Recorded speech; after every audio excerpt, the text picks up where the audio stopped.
तो बीजेपी ने अपना संकल्प पत्र जारी कर दिया है। संकल्प पत्र पर मंत्री लालचंद कटारिया का बयान सामने आया। उन्होंने कहा ये गारंटी मोदी की गारंटी है, मोदी का घोषणा पत्र है।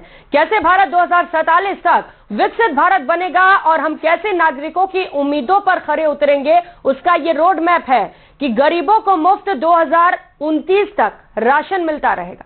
सुनिए। भारतीय जनता पार्टी का जो घोषणा पत्र जारी हुआ है वो एक तरह से प्रधानमंत्री जी मोदी जी की गारंटी है।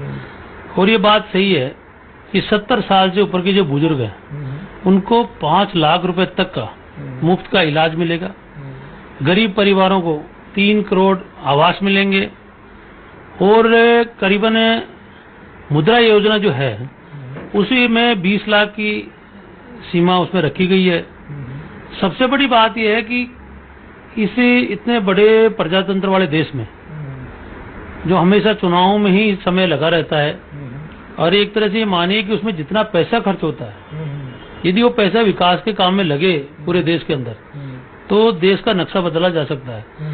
तो एक पहल सबसे बड़ी जो की आने वाले समय में मोदी जी ने जो घोषणा पत्र में जो वादा किया है कि पूरे राष्ट्र का एक ही चुनाव होगा।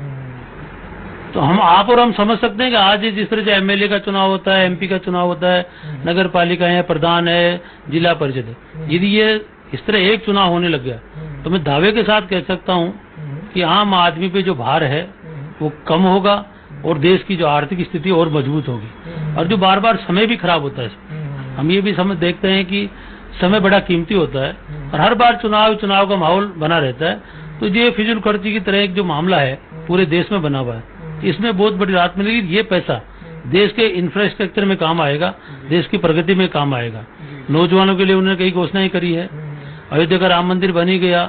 तो ये जितनी बातें देश के सामने उन्होंने रखी है, एक लंबा विजन दिया है 2047 तक। और उन्होंने कहा कि 2029 तक, जैसा कि मैं अभी पढ़ रहा था कि गरीबों में जो मुफ्त राशन है वो जो क्राइटेरिया में आ रहे हैं उन लोगों को 2029 तक मुफ्त राशन जारी रखा जाएगा।